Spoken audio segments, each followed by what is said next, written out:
गोर लगै छी। अहाँ सबके सामने एगो गीत भगवती के गाबि रहल छी। एकटा सहेली पटना के कहलथि जे ई भगवती के गीत सुनावला, तो हुनका अनुरोध पर ई गीत सुनबै छी। नीक लागत तो लाइक सब्सक्राइब कमेंट जरूर करब और घंटी के निशान सेहो दबा देबै। तो सुनो।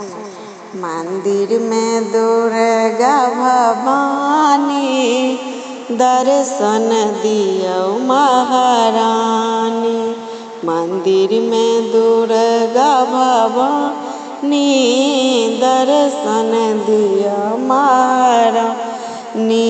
पहिने मंगै छी माए चुटकी सिंदूरबा, पहिने मंगै छी माए चुटकी सिंदूरबा।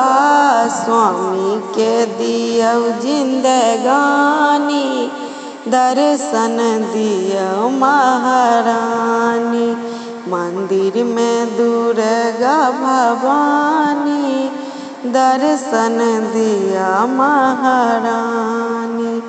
दोसरे मंगै छी माए गोदी के बालकबा, दोसरे मंगै छी माए गोदी के बालकबा। बालक के दिया जिंदगानी दर्शन दिया महारानी। मंदिर में दुर्गा भवानी दर्शन दियो महारानी। तेसरे मंगै छी माए भाई रे भतीजबा, तेसरे मंगै छी माए भाई रे भतीजबा। भैया के दियो जिंदगानी दर्शन दिया महारानी।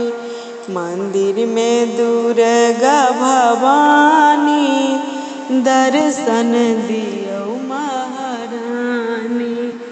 मंदिर में दुर्गा भवानी दर्शन दियो महारानी। धन्यवाद।